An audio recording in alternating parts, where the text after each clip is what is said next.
We are back in the Dirty Lazy Keto kitchen to make yet another classic low-carb holiday recipe. And this one comes from the brand spanking new cookbook, the Dirty Lazy Keto No Time to Cook Cookbook, which comes out on January 5th, 2021. This book has not even been released yet. So the listeners on Apple Podcasts and the watchers on YouTube, you guys are getting a sneak peek. Shh. I'm so excited, Stephanie. And today we are doing one episode of 3. So there's going to be holiday extravaganza. I know. 3 episodes. So we'll have a main dish, a side dish, and a dessert. So definitely keep your eye on YouTube because they'll be appearing there shortly. All 3 episodes. And today, what episode are we doing today? Well, Tamara, today we're going to be making a traditional holiday favorite. I know it is at my house at least, a green bean casserole. So I'm going to teach you how to modify your favorite family recipe to help you reduce the net carb count. And as an added bonus, Tamara, I'm going to attempt to teach you to do this in 30 minutes or less. Oh, cool. Hey, nobody has time to be cooking all day. Nobody does. Not a damn person. I know, and I love the green bean casserole, and I've never ketofied it. So let's get started. Today is the dance we are going to start. Are you excited? I am so excited. What do we do first? Well, of course, our listeners know that you and I like to gab. That was one of our, that's some of the feedback that we often get. But hey, this is kind of like a talk show, right? So in order to make this entertaining, we are going to do some cooking, but we're going to be doing lots of girlfriend gab along the way and hopefully sharing some low carb cooking tips with our listeners. So perfect. With that in mind. Okay. You ready? I'm ready. There's no leaf blowers in the background. There's no dogs scratching on the door. There's no children needing help right now. Do we have time? We are in our chaotic home, so I apologize in advance for all the noise. Hey, me too.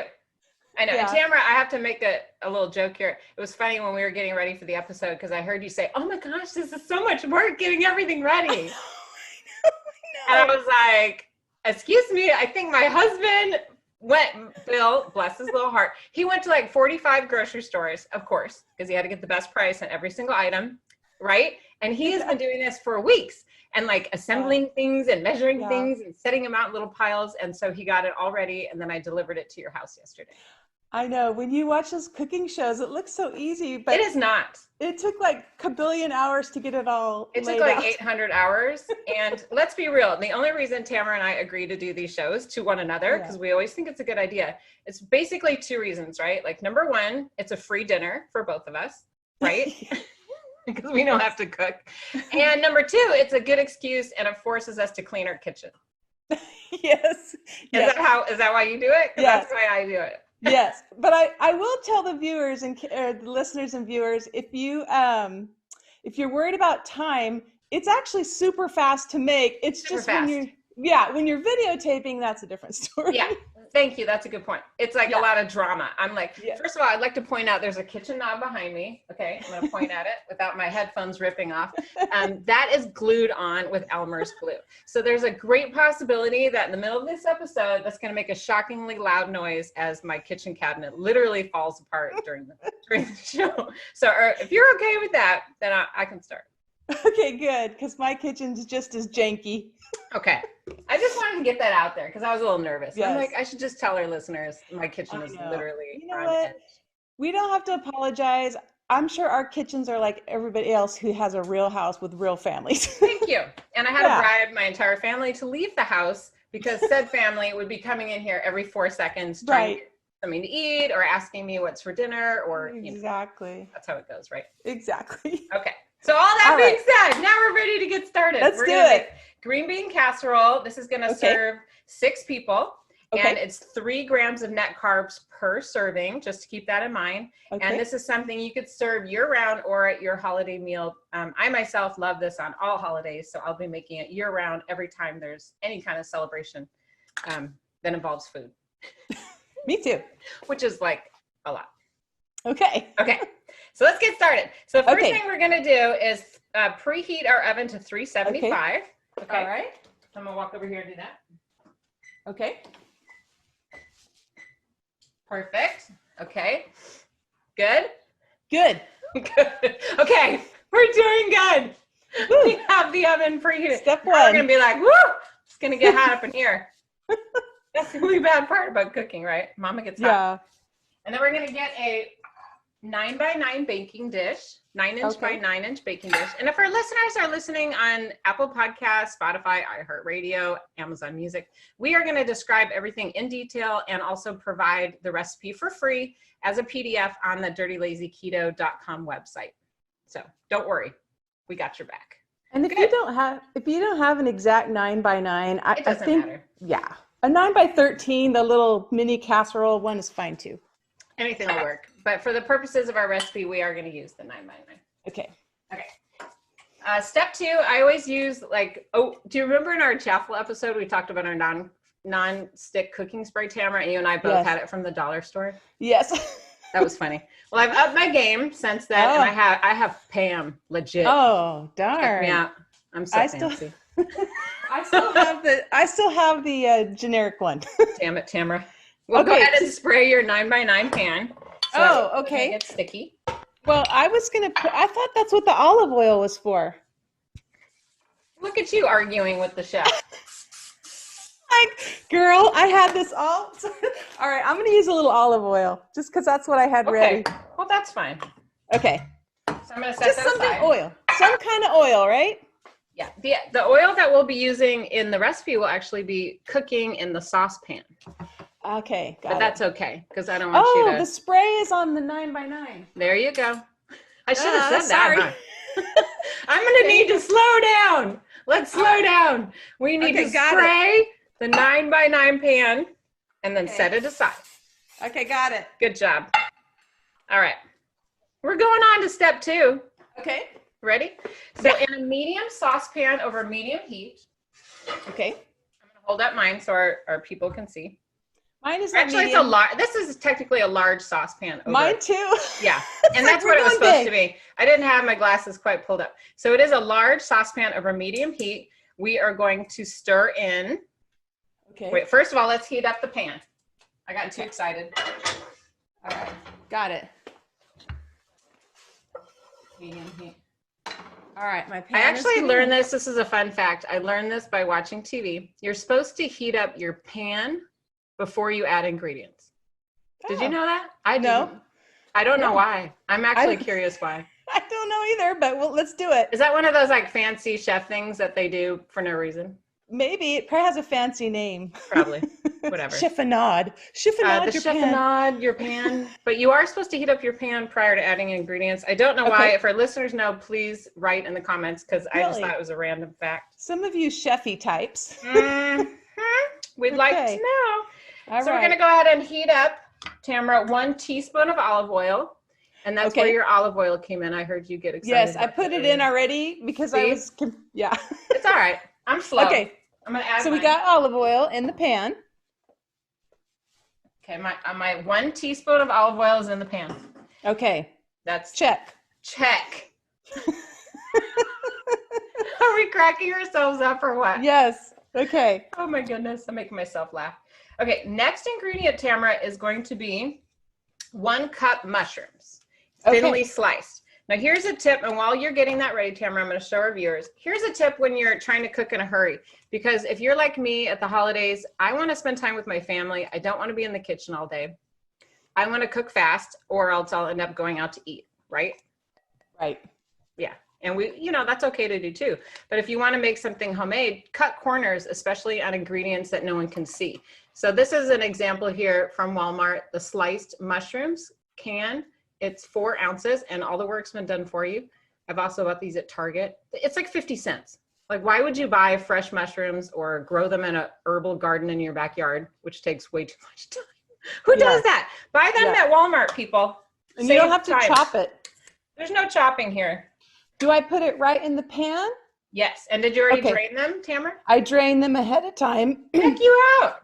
I know. I had it already. Drain You're amazing. And then I'm draining mine. You're ahead of me. Then we do 1 cup. So that's 1 cup, and you just dump that in your pan. Okay.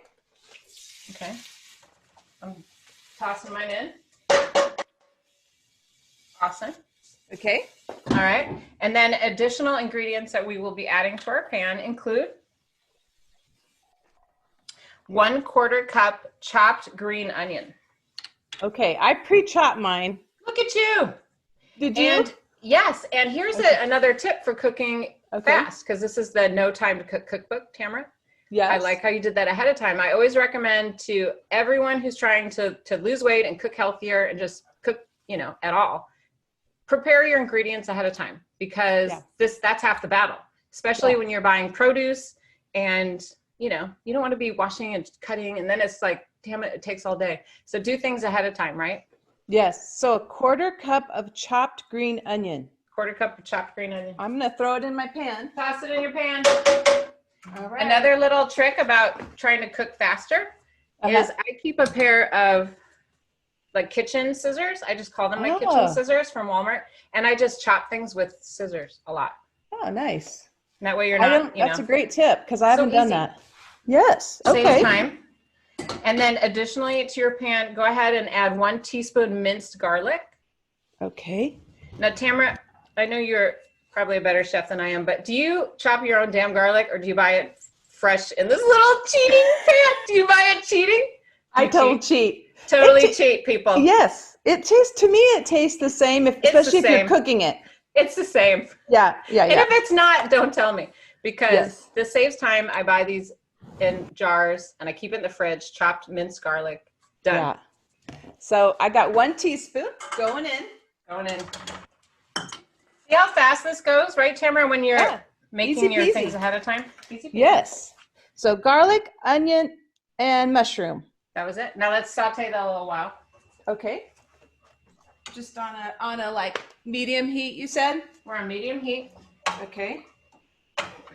It smells really good. The garlic. Really good. Yeah. Because you've got the mushrooms and the garlic. Yummy. Our listeners might be curious why we're using green onion as opposed to like chopped white or yellow onion. And there's actually a reason. Ooh, what is it? Green onion has a lot less net carbs per cup than white or yellow onion. And I know I'm not like the keto police, but I do like to cut, carbs when I can. Where you can. I like the taste of green onion better anyway, so. I do too. Yeah. And I think it adds a little bit of color. Yeah. And so I substitute it in all of my recipes when it's an option. And it adds color. Yeah, and it's less slimy than regular onions. Not as slimy. That's the key reason. No, I'm just kidding. Yes. Plus, you can use the scissors like I was talking about. Oh, yeah. Great idea. I wish I'd done that. Okay, so these and they're inexpensive. Okay, so we're sauteing. Okay. We're sauteing. And do we add any? This is what we do first before we add the rest of the ingredients? I like how your clock is ticking. You're like, we're doing this in 30 minutes or less. There's no gabbing. Tamara is excited. She wants to cook. She's excited. Want to eat. So she's ready to eat. So normally all this sauteing takes about 4 to 5 minutes. So I don't know how long it's been. How long has it been? A couple minutes. Yeah. We're still kind of coming along. While that's happening, Tamara, I just want to tell our listeners another little trick about cooking fast is like fancy chefs, they call it mise en place, whatever the heck that means. That's French for put your crap out. Okay, that's technical. Okay. No, really what that means is put your stuff out, get everything ready, put it in place. And so if our listeners could see kind of maybe what's below our camera is we have all of our ingredients out. I have all my measuring spoons, all my teaspoons are ready. I have everything that I've read the recipe ahead of time and I have it already out, including the pans, kitchen, sprays, all that stuff. Because when you have everything ready, it's just easier. So you don't just get one ingredient as you go. You just do it all beforehand. Okay. I didn't know that. And that's just helpful. And all the chefs do that. Like, that's the thing. Yeah. Great. I didn't, they call it mise en place. The fancy people do, which means get your crap out. I couldn't put that in my book. I just said, please get out your items. But I wanted to say, get your crap out. Right. And then you'll be ready to cook. Right. Okay. Are you stirring? Yeah, I'm going to. Yeah, let's stir. Ooh, it smells really good. Yum. Mine's starting to jump a little, like popcorn. Is that happening to you? Yeah, mine too. That's a good sign. Great. Well, we'll keep going because we don't want our stuff to burn. Okay. So the next little bit of ingredients might go a little bit faster. We are going to add a half a cup of heavy whipping cream. And I'm going to open up my fridge and get the real ingredient out so everybody can see. Okay. I have mine already poured in a little measuring cup. You said half a cup. Okay, and this is heavy whipping cream. I'm not talking about like whipping cream from a can. And we're also going to add half a tablespoon of Italian seasoning. Okay. And this is another little, hold on. Okay. I'm too excited. I know. Can I pour it in? Yeah, go ahead. Okay. Do your Italian seasoning, do your heavy whipping cream. The heavy cream. Go ahead and do half a tablespoon of soy sauce. Okay. Half a tablespoon of soy sauce. Go ahead and do a quarter cup mozzarella. And this is going to be whole milk mozzarella. Do not ever buy low fat or fat free. That's disgusting. Okay.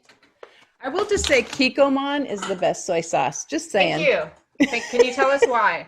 Oh, look, I have some. I'm feeling good. It's a better quality Japanese soy sauce. The cheapy one, like La Choy, it doesn't taste nearly as good. I did not know that. Yeah. Handy tip. Another suggestion for our listeners when you're doing like fast cooking, which I always like to cut corners because it's lazy, dirty, lazy keto, right? So cut corners, people. Buy spice blends, like Italian seasoning blends, rather than trying to measure out each individual spice. Yeah. And I do this for Cajun cooking, like taco powder, Italian, Greek, and whatever. It may not be fresh or fabulous, but it takes a lot of shortcuts, and that helps me. I'd rather cook often and fast than not at all because I'm so stressed about trying to be perfect. Me too. Mm-hmm. Hey, Stephanie, I just make sure I added cream, Italian seasoning, and soy sauce. Did I miss anything? Go ahead and add an eighth. Oh, I just yelled. An eighth a teaspoon of black pepper. Okay. An eighth teaspoon of black pepper. Okay. And then also, Tamara, this is one that we're going to do a little bit differently. I'm going to do 2 strips of bacon that's crumbled. Okay. And you're going to do something different. What are you going to do? I am going to do pork rinds or pork skins, whatever you call them. I have them here. I wasn't sure how to crush them up because they should be, I think we figured a 1/3 cup. So what I did was put them in a plastic bag, and then my daughter had this mallet because she opens coconuts, and I just crushed it up. So that's a 1/3 cup, right? That's perfect. And you could do, whatever your family prefers. If you want bacon, you're basically just looking for a crunch, and you're trying to substitute out from the traditional recipe, right? The traditional recipe calls for those fried green onions, which are higher in net carbs. We don't want those. And this gives it a pork flavor like the bacon does. Perfect. So do I pour this in now? Yes, ma'am. Okay. So I've got my pork rinds. You've got your bacon. I'll stir that up. You can go ahead and take the heat off, Tamara. Okay. Take your flame off. All right, heat is off. Excellent. And now's the time we are going to we've added all the ingredients from the recipe except for our green beans. So let's talk about those. Okay. What about I have some here. So tell me how you did your green beans. I put mine in the rice cooker and steamed it. That's awesome. You can do it right in the bag. And after I did that, I was like, why did I do that? I could have just steamed it in the bag, but I did it in the rice cooker, which has a steam setting. So you just press a damn button. Done. You just throw some water and press a button, and it shuts off when it's done. That's amazing. I do cook my green beans often in the air fryer, but that's when I want them more crispy. So I for a recipe like this, I would put them probably in my Instant Pot, and there's a button that says steam. Same thing almost. But I wanted to show our listeners another way they can save time. And it sounds like you mentioned it about cooking green beans in the bag. A lot of packaging these days is microwave friendly. And it steams right in the bag. Oh my God. Yeah. Or you can buy the steam bags, which I do. Ooh. Yeah. You can. Yeah. I think I have heard it here first, America. Yeah, they look like this. Let me see this. Oh. Yeah, and it tells you the cooking time. So you just look up green beans and it'll, it's like 2 minutes and a teaspoon of water in the microwave. That's fantastic. Is there a brand name on that one, Tamara? That one is Ziploc. Fantastic. That's a great tip, because whatever you can do to make cooking easier, especially healthy cooking easier. Yeah. To do, because that's the point, exactly. right? Yes. So how much steamed green beans do we need? We are going to be adding 1 pound of fresh green beans, steamed, trimmed, and cut into 1-inch sections. Okay. And I'm going to go ahead and just cheat by using these that I microwaved for 4 minutes. Okay. And my bags have 12 ounces, so I'm going to do like a bag and then a little bit. Okay. The one I had was already 8 ounces, so I just got 2 of those. I cut mine a little more than 1 inch. I did 2 inches. Does that matter? You want, girlfriend. Okay, good. You know what I'm going to do? I'm not going to even cut mine at all. Just throw them in. I thought about that. Why not? I mean, you can do it either way. Yeah, whichever you like. Whatever you like. And you have to do fresh steamed green beans, listeners. That's what I was going to ask. Can you use canned? Hell no. You can do whatever you want. Yes. That saves you even more time. I love that. I'm going to get all these letters today because I've said some bad words. I'm sorry, listeners. Please don't write in and yell at me. That French word is probably naughty, Mont Blanc, or whatever what was that word? Oh, when I said crap? Yes. Mise en place. Crap out. Mise en place. That's what it means. I'm joking. It does not mean that. It means put your stuff out. But I think it's funnier. So anyway, yes, you can use frozen green beans, Tamara. You can use canned. Perfect. It doesn't have to be fresh. Especially when you're cooking in casseroles or foods like this, where the food is kind of buried in a sauce. No one can tell. So go ahead and cut corners if you want to. Yeah. If it's not on sale or convenient for you to use fresh, it doesn't matter. The point is to eat vegetables, not to be all fancy. I grew up on the canned green bean, and our version of this holiday dish was always canned green beans. So for me, I love it. It's like comfort, home. So I think you and I both agree on that. We both love our canned.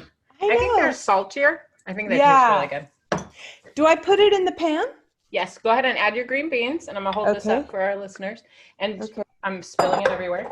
Okay, so here's mine in the pan. And then you use your spatula to just coat it really well. Okay, I'm gonna do that right now. So I know we did a lot of chit chat and whatnot, but honestly, this dish from stem to stern will take 30 minutes or less. I guarantee it. Yes. And it smells very Thanksgiving-y. It's so good. And it smells like New Year's Eve. It smells like Christmas. It smells like whatever holiday dish you want it to be. Yes. Year-round favorite.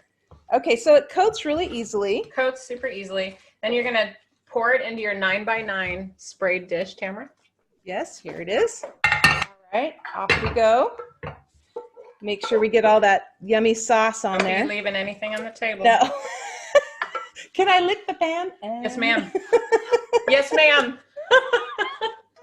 It's so good. I know. Well, it's funny, Tamara, as I've made this so many times, and I crack up because it does serve 6 people, but at my house, for me, it kind of serves 1 because I can eat the whole thing. Mine. This is all for me.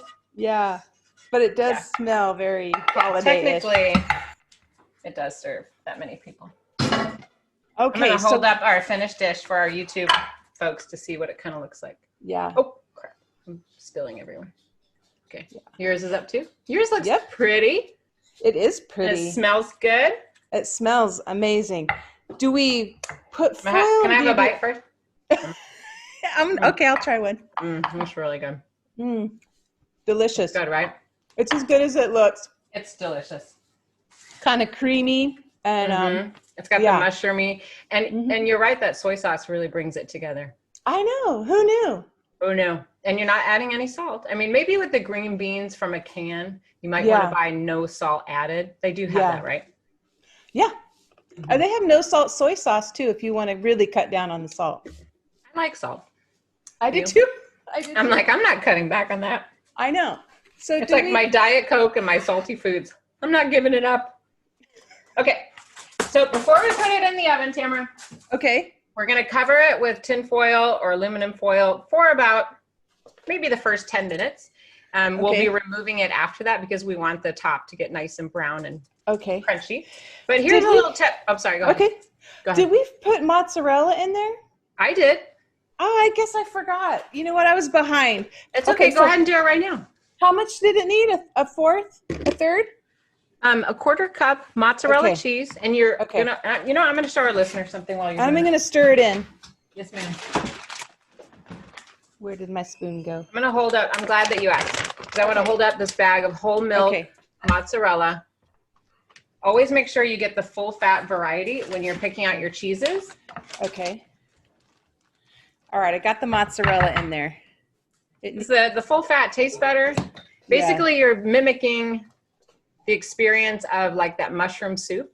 Remember the canned mushroom soup that we used to use in the old version of this recipe? Yeah. So our sauce that we made with the soy, with the pepper, the seasonings, the cream, that's what we're doing. And the mushrooms. And then now the cheese will give it a little thickness probably. And it'll bind nicely. Oh, yay. Okay. Perfect. Any other missing ingredients, Tamara? I think that was it. Sorry. That's good. That's a good tip, because I always tell people, read the whole recipe ahead of time. And when you do that mise en place thing and you get everything out, it's easy to see, oh, I forgot something. Yes. Do we cover this before we bake it, or right? Yes, ma'am. Okay. So we're going to cover it with aluminum foil just for the first 10 minutes of the cooking. Okay. And Tamara, I see that you have the roll, which is awesome, but I want to show our listeners another shortcut to make cooking fast. Oh, okay. And that's these aluminum sheets, and they're pre-cut. Look. Oh, wow. This to me is like the most exciting thing I've ever come across, especially when it comes to parchment paper and aluminum foil. Like for me, I cannot rip it properly, and I'll like have it all over the place. Does that happen to you? Yeah, I've cut my finger on the dang thing. Seriously? Yeah. You know another tip about foil? Yeah, what is I learned? You know how it looks like one side is different than the other? Yes. It doesn't matter which side. I looked it up. I've always wanted to know that. No, both cook the same. Really? Yeah, I thought I also saw a hack. Now, I don't know if this is true, but see on your tube of aluminum foil, see on the very edge, there's like a circle. Yes, I know. You're supposed to pop that in or something. What is it? Yeah, and it keeps your roll from moving around. I never seen that for like 42 years until recently. Like, oh, that was there all along. I didn't even know that was there, because mine will like rip and I'll start yelling and it'll fall on the floor. Does that happen to other people or just me? Yes. Okay. So I put this in the oven for how long? Perfect. Okay. So we're going to bake this, Tamara, at 375 degrees. We're going to do it for 15 minutes total, because it's basically already cooked, right? Like your steamed beans are cooked. We already kind of blended the hot sauce on the stove. You're just kind of melding it all together. Mm-hmm. That's a technical word. So it'll be 15 minutes, but take the foil off after the first 10. Okay. Okay. And then are we done, or is there anything else? Let's stick it in. Okay. And that's it. Yay. And of course, in a couple of minutes, we'll snooze a little bit, and then we'll have a finished product. Here we go. Okay. Now I have Parmesan here. Do we sprinkle that on top, or did I forget that? So prior to serving, after you take it out of the oven, you'll sprinkle it with some Parmesan cheese, and that will be 1 teaspoon of Parmesan topping. Okay. Prior to serving. Okay. I like it a little fresh, but that's just me. Otherwise, it gets kind of dark when you bake it. Okay. And it looks nicer. It does. Yeah. That was easy. Okay. So I'm going to hold this up for everyone to see on YouTube. Doesn't that look good? Oh, yum. So it turned a little bit darker. The mushrooms got a little bit, and the bacon. Okay. It looks really good. And then, like you said, Tamara, I'm going to go ahead and take 1 teaspoon of Parmesan topping and sprinkle it over the top. Beautiful. Oh, it's so good. So you could take this to your holiday party. That way you'll have something you can eat, or for your own dinner. Nobody will know the difference between this and the usual, right? No. And in fact, I think it tastes better because it's homemade. It's technically from scratch, even though we use a lot of shortcuts. But the best part is, we did it in 30 minutes or less. I mean, that's just like almost unheard of when it comes to like holiday cooking, right? Oh my gosh, you could spend all day in the kitchen. Yeah. Well, the big message, listeners, is that losing weight on the keto diet or on dirty, lazy keto, it shouldn't be boring, it shouldn't be complicated, and it should not take all day. All the recipes in the Dirty Lazy Keto No Time to Cook Cookbook. I'm going to show you the cover. Ooh, sneak peek. I know. Here we go. All of the recipes, there's 100 included. They can all be made in under 30 minutes from everyday ingredients. Nothing fancy is required. Every serving of each recipe has 10 grams of less or net carbs per serving. And links to order the new No Time to Cook Cookbook are available on my website, dirtylazyketo.com. Awesome. And don't forget that we have a 3-part cooking series for the holidays. And this is 1 part, but there's 2 more, our main dish and our dessert. So look for those on YouTube. Awesome. And if our listeners enjoyed watching today's episode on YouTube, we ask, pretty please, if you'll give it a thumbs up, make a nice comment, and even subscribe to our channel. And if you're an audio listener, you can help us out by leaving a review on Apple Podcasts. Oh, I love hearing these. Don't you? I know, Makes right? my day. I can't forget. This one is amazing. This is from Barb, and she shared this in the Dirty Lazy Keto Facebook support group. This one made me cry, so I'm gonna try not to cry. Okay. She wrote, today is my 1-year Dirty Lazy Keto anniversary. Oh. This time last year, I was 298 pounds. I wore size 28, and I had a hard time finding a measuring tape that would go around my hips. I was hoping to lose a solid 100 pounds in the last 12 months, but I didn't. Instead, I lost 81 pounds, close to 31 inches. She lost 10 inches from her hips alone. She's now size 18, but they're getting loose. She says, I woke up this morning and got weighed. I felt a little bummed out about not having lost more, but in retrospect, it's okay. I still have a long way to go. I'm still learning. I still have to remind myself that this isn't a race with anyone or even myself. And that is just how I eat now. And I would personally like to thank Stephanie Laska. Oh, wow. Barb, we're so proud of you. Wow. Right? That's amazing. Life-changing. Life-changing. Barb, I'm going to send you, when it comes out, I'm going to send you a free copy of Yay. I'm going to send Barb a copy of the new book when it comes out in January. So Barb, this is my gift to you. Thank you for sharing your story with the group. Good job, Proud Barb. of you. Good job. You're amazing. See you next week.